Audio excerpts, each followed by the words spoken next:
여러분 안녕하십니까. 광주 MBC 뉴스투데이입니다. 먼저 오늘의 주요 뉴스입니다.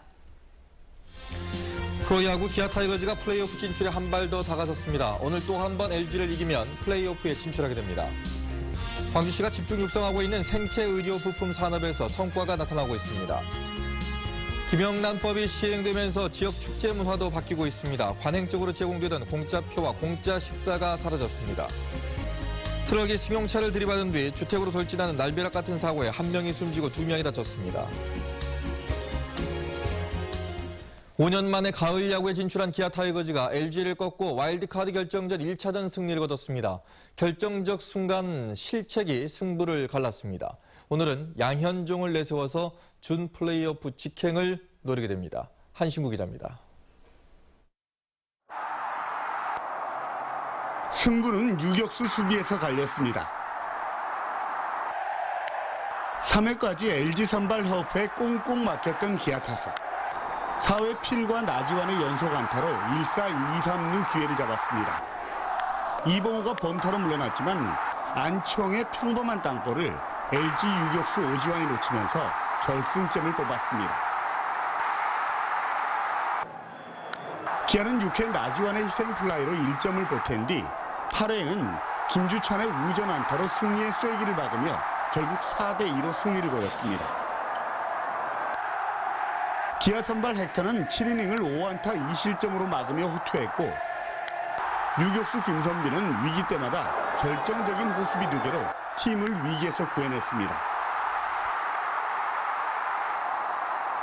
2루타를 포함해 안타 2개를 기록한 피를 2번에 기용한 김기태 감독의 용병술도 빛났습니다.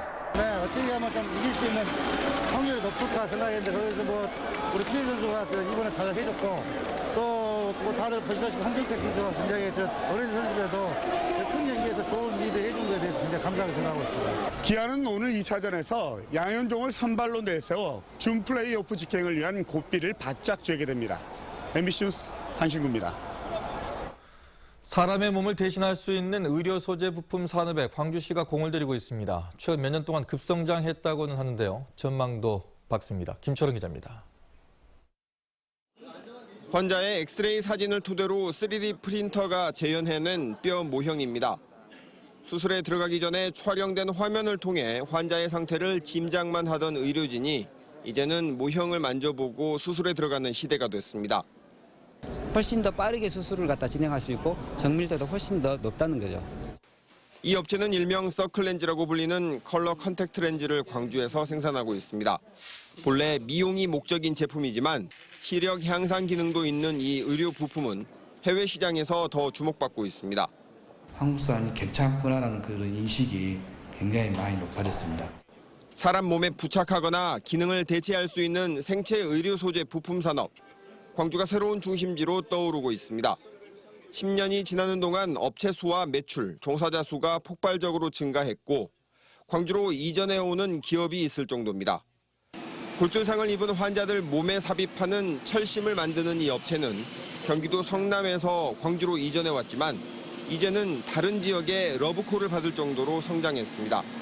얼마 전에도 대구에서 땅 주고 뭐 줄 테니까 오라라고 얘기했는데 일단은 한번 자리를 잡기 시작했고 그다음에 또 직원들을 여기서 뽑기 시작을 했고 그다음에 저도 기본적으로 의리가 있죠. 광주시는 2014년부터 생체 산업을 주력 산업으로 선정해 육성에 힘을 쏟고 있습니다. 충북 오송과 대구시 등이 의료 산업에서 앞서 나가고 있지만 생체 산업의 경우 의료 시장의 틈새 산업으로 성장 잠재력이 충분하다는 겁니다. 업체, 이렇게 지원기관, 광주시, 또 병원, 의사 간의 네트워크를 해서 지원을 하고 계속 강화하고 있습니다. 현재 내년 3월 완공을 목표로 광주 첨단지구에 치과용 소재부품 기술지원센터가 지어지고 있고 정형외과 등도 센터 구축을 추진하고 있습니다. 생체 산업이 광주의 대표 산업으로 성장할 수 있을지 주목됩니다. MBC 뉴스 김철원입니다.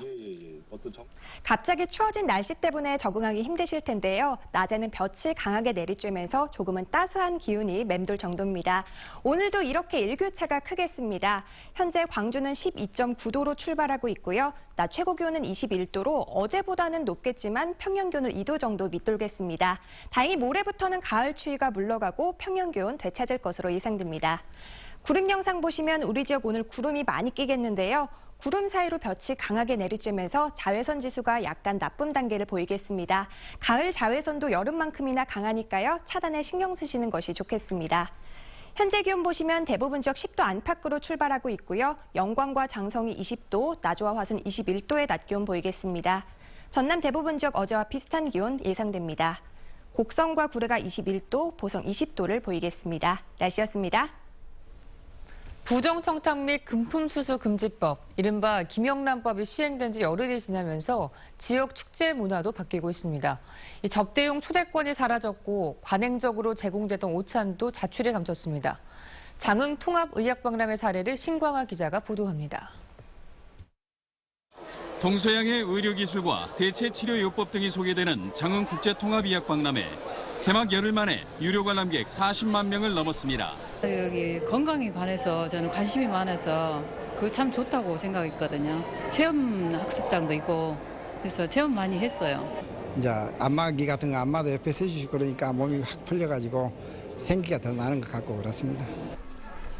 김영란법 시행 직후인 지난달 29일 개막한 통합의학박람회는 이전 축제와 다른 모습으로 치러지고 있습니다. 유료 행사지만 무료 초대권은 단 한 장도 발행하지 않았고 관행적으로 펼쳐지던 오찬 행사도 사라졌습니다. 언론사에도 공식 취재에 사용하는 프레스카드 이외에 무료 관람은 허용하지 않습니다. 자원봉사자들에게는 구내식당의 식권 한 장, 해외 참가자들에게도 체재비 실비 지원 외에는 별다른 지원을 하지 않는 것도 달라진 모습입니다. 다양한 특권과 공짜가 사라지면서 입장객 감소가 우려됐지만 가족 단위 관람객이 늘면서 입장료 수입만 27억 5천만 원을 기록하고 있습니다. 그런 걸 기대치를 좀 가지고 계신 분들이 사실은 있었을 겁니다. 또 저희들도 그런 쪽으로 내심 어떻게 처리를 해야 될까라고 했는데 그런 부분에 대해서 저희들에게 어떤 협조 요청을 하거나 그런 부분을 좀 요구하는 부분이 거의 없다고 보시면 되겠습니다. 그래서 김영란법 시행을 계기로 지역 축제가 공짜 입장과 무료 먹거리 제공 등 묵은 관행에서 벗어나 건전한 문화 행사로 정착될 가능성을 보여주고 있습니다. MBC 뉴스 신광하입니다. 채용 비리가 잇따라 불거진 사립 중고등학교의 교사 채용 과정이 투명해질 수 있을지 주목됩니다. 광주시의회 교육문화위원회는 사립 중등교원을 채용할 때 임용시험을 시교육청에 위탁하도록 권고하는 내용의 조례안을 통과시켰습니다. 이에 따라 조례안이 본회의를 통과하면 사립 중등교사 채용 과정에서 시교육청의 위탁 관리가 가능해집니다. 광주시 의회가 오늘부터 후반기 첫 시정 질문을 진행합니다. 시정 질문 첫날인 오늘은 이정현 의원과 반재신 의원이 질문자로 나서 어등산 관광단지 개발 사업과 송정역 복합환승센터, KTX 광주역 재진입 문제 등 광주시의 현안에 대해 질의할 예정입니다. 오는 14일까지 계속될 이번 시정 질문에서는 시장 인척의 비리 의혹 사건 등을 둘러싸고 시 의원들의 질문 공세가 예상됩니다. 최근 고령 운전자들이 안전 때문에 운전면허증을 반납하는 사례가 늘고 있습니다. 면허증 반납에 대한 올바른 인식과 실질적인 혜택도 뒷받침돼야 할 것으로 보입니다. 김종수 기자입니다. 69살 조동호 씨는 운전대를 잡은 지 20년이 넘었습니다. 하지만 예전만큼 도로 위에서 안심하고 운전하기에 상황이 여의치만은 않습니다. 건널목에서나 신호 대기 중에 뒤에서 그 경종을 울리는 사람들이 들어 이제 농산물 조금 한 것도 운반하려면 차로 해야 되고 차가 없으면 좀. 최근 운전에 대한 불안으로 운전 면허증을 반납하는 고령 운전자들이 늘고 있습니다. 자료에 따르면 전남에서 면허증을 반납한 운전자 중 70%가 65세 이상 고령자들입니다. 원인은 대부분 안전 때문입니다. 실제로 지난해 전남에서 발생한 교통사고 10건 가운데 한두 건은 고령 운전자들의 사고였습니다. 또 고령 운전자에 대한 배려도 미흡하기만 합니다. 여수시는 어르신 운전 중 스티커를 배부해 고령 운전자에 대한 양보를 당부하는가 하면 안전교육을 받을 때마다 주어지는 소액의 보험료 인하 혜택이 고작입니다.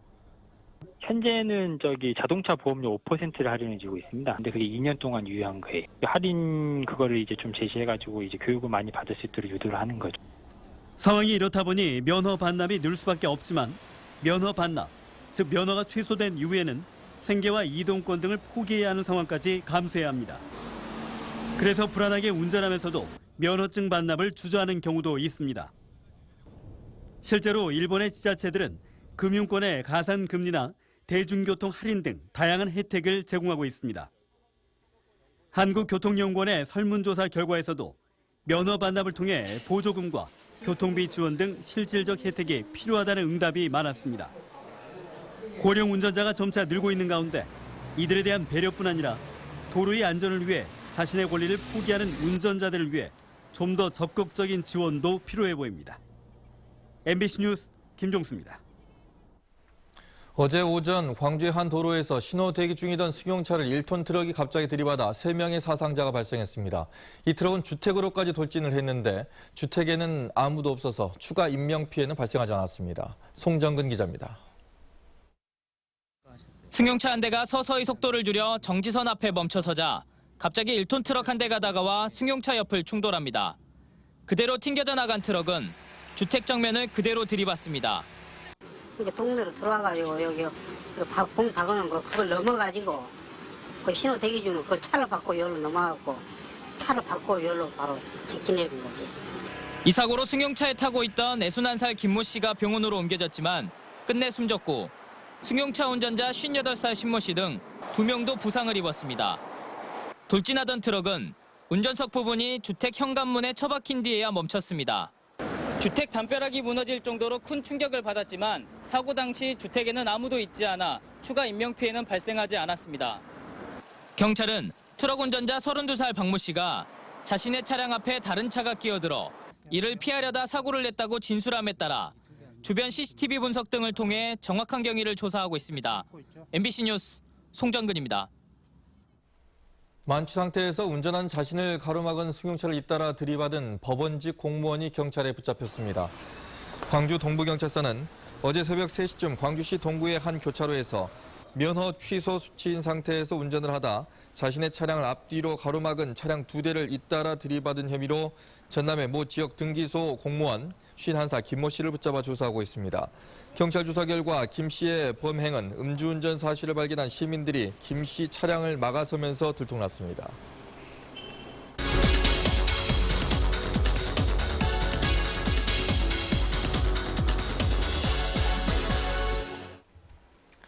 광주 충장로에 있는 옛 학생 독립운동 기념회관이 청소년 삶 디자인 센터라는 이름으로 새롭게 태어났습니다. 네, 청소년들의 진로 체험 공간으로 활용될 예정인데요. 다음 달 3일 공식 개관을 앞두고 10월 한 달 동안 시범 프로그램을 운영합니다. 박형주 센터장과 자세한 이야기 나눠보겠습니다. 안녕하십니까? 예, 반갑습니다. 네, 청소년 삶 디자인 센터라고 소개를 해드렸는데 더 자세히 좀 설명을 해주시죠. 청소년 삶 디자인이라는 이름에서 알 수 있듯이 청소년들이 그 시대의 변화에 대응하면서 자기의 삶을 스스로 창조해 나갈 수 있는 다양한 진로 활동들을 제공하는 청소년 특화 시설입니다. 광주시가 지원을 하고 전남대학교 광주 YMCA 그리고 서울의 하자센터가 민관학 협력을 통해서 운영하고 있는 청소년 기관이라고 할 수 있습니다. 네, 센터를 찾는 사람들은 대부분 청소년들일 텐데요. 네. 거기 가면 어떤 활동들을 할 수 있을까요? 다양한 활동들을 할 수 있는데요. 오늘 여러 가지를 소개하기보다는 주로 작업장과 공방을 위주로 좀 소개를 드리고 싶습니다. 청소년들이 함께 요리를 하고 나눠 먹으면서 공동의 관심사를 이야기 나눌 수 있는 모두의 부엌이라든지 그리고 자기 생활을 주도적으로 이끌어갈 수 있는 생활기술을 배우는 살림공방, 그리고 목공기술을 배우는 목공방, 그리고 다양하게 흙을 가지고 여러 가지 작업을 해볼 수 있는 흙공방, 그리고 합주실과 녹음 스튜디오를 통해서 음악과 여러 가지 활동을 교류하는 소리 작업장, 그리고 몸의 즐거움들을 만끽할 수 있는 몸짓 작업장 등 다양한 작업장들이 배치되어 있고요. 이러한 작업장들은 사전 신청을 통해서 누구나 이용이 가능합니다. 네, 지금 건물을 좀 보셨는데 저 건물을 보시면은 추억이 있는 분들 상당히 많으실 것 예, 같습니다. 그런 것 같습니다. 근데 이제 저곳에 이제 시민들도 이제 함께 이용할 수 있다는 얘기인데 어떤 프로그램이 있는지 프로그램도 좀 설명을 좀 해주시죠. 예. 일단 대표적으로 청소년 기관이다 보니까 청소년들의 진로 직업 체험에 대한 프로그램들이 있습니다. 가장 대표적인 게 일일 직업 체험 프로그램인데요. 네.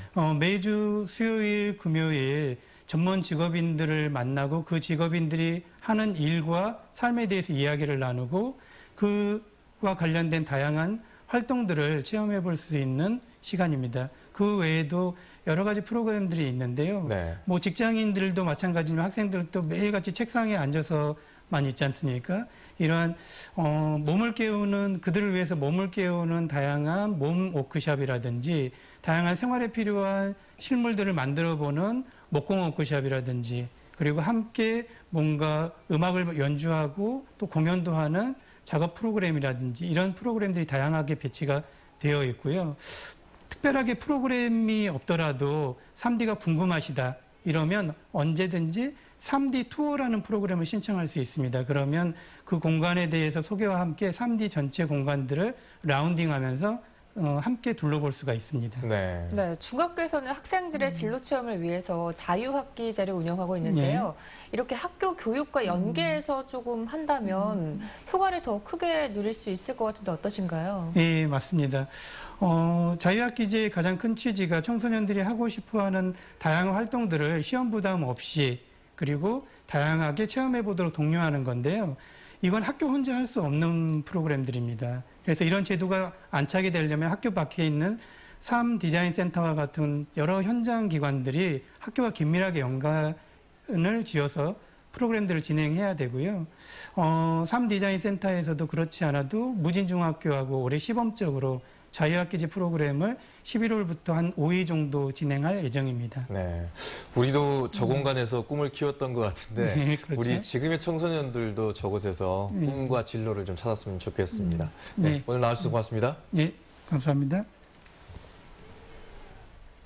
섬의 가치와 소중함을 전 국민이 공유하기 위해 국가기념일로 섬의 날을 제정해야 한다는 목소리가 높아지고 있습니다. 전라남도 의회도 섬의 날 국가기념일 제정 촉구 결의안을 채택하고 정부에 건의하기로 했습니다. 김양훈 기자입니다. 고운 모래의 청정 바다, 섬을 붉게 물들이는 노을, 바다제비들이 둥지를 트는 외딴 섬. 국내 해양 영토가 육지의 4배에 달하는데 그 거점에 섬이 있습니다. 하지만 섬을 위한 정책은 여전히 미흡합니다. 섬에 대한 인식을 새롭게 하기 위해 섬의 날을 제정하자는 움직임이 확산되고 있습니다. 미래 사회에서 섬이 갖고 있는 가치가 무엇인가를 알릴 수 있는 그런 작업들이 좀 다양하게 일어난다면 섬에 대한 제대로 된 인식들이 좀 바뀔 것으로 그렇게 생각됩니다. 섬은 이제 유배지, 은둔지 등의 인상을 지우고 고유 문화와 생태 자원의 보고라는 새로운 가치를 인정받아야 합니다. 섬에 대한 국가적 관심이 필요한 이유입니다. 전남도의회는 섬의 날 기념일 제정 촉구 결의안을 채택하고 청와대와 국회 등에 기념일 제정을 요구하는 건의문을 내기로 했습니다. 불편함에 상징했던 섬을 뭔가 새롭게 우리 국민적 관심을 유도해서 편하게 접할 수 있는 그런 공간으로 가져간다는 측면에서 의미가 있다고 하겠습니다. 이낙연 전남지사의 제안에 전국 시도지사협의회도 지난달 협의회를 열고 국가기념일로 섬의 날을 제정할 것을 정부에 건의했습니다. 국가 영토 주권의 최전선이자 지킴이로서 섬의 중요성이 높아지고 있는 가운데 섬의 날 국가기념일 제정에 대한 공감대가 점차 확산되고 있습니다. MBC 뉴스 김양훈입니다. 전남대 로스쿨의 경쟁률이 4.88대 1로 작년보다 소폭 올랐습니다. 법학전문대학원 협의회에 따르면 전국 25개 로스쿨의 원서 접수를 마감한 결과 전남대의 경우 120명 모집에 585명이 지원한 것으로 집계됐습니다. 또 경쟁률은 4.88대 1로 작년 4.8대 1보다 소폭 오른 것으로 나타났습니다.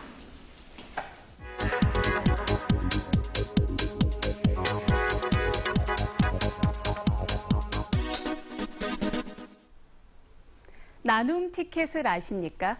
저소득층 이웃들이 무료나 할인된 가격에 공연과 전시 등 문화생활을 즐길 수 있도록 지원하는 제도입니다. 한국문화예술위원회가 문화예술 단체로부터 객석을 지원받아 운영하는데요. 2013년부터 올해까지 광주에서는 2,900여 장의 티켓을 기부받았습니다. 전국적으로 52만여 장이 모였던 걸 보면 1%도 미치지 못합니다. 그래도 광주는 그나마 낫습니다. 전남의 경우 4년 동안 580여 장을 기부를 받았는데요. 광주의 5분의 1 수준에 그쳤습니다. 공연장과 미술관 등 문화 기반 시설이 상대적으로 열악하기 때문입니다. 문제는 이렇게 기부받은 티켓 가운데 저소득층의 문화 향유를 위해 쓰인 건 1%도 되지 않는다는 겁니다. 나눔 티켓을 모르는 경우도 있지만요. 취향에 맞지 않거나 할인을 받아도 가격이 부담돼서입니다. 문화예술위원회는 신규 기부처를 발굴하는 등 나눔 티켓 활성화를 위해 나설 예정인데요. 기부를 많이 받는 것도 필요하지만 많은 사람들이 관심을 가질 만한 콘텐츠를 제공하는 것도 중요해 보입니다. 카드뉴스였습니다.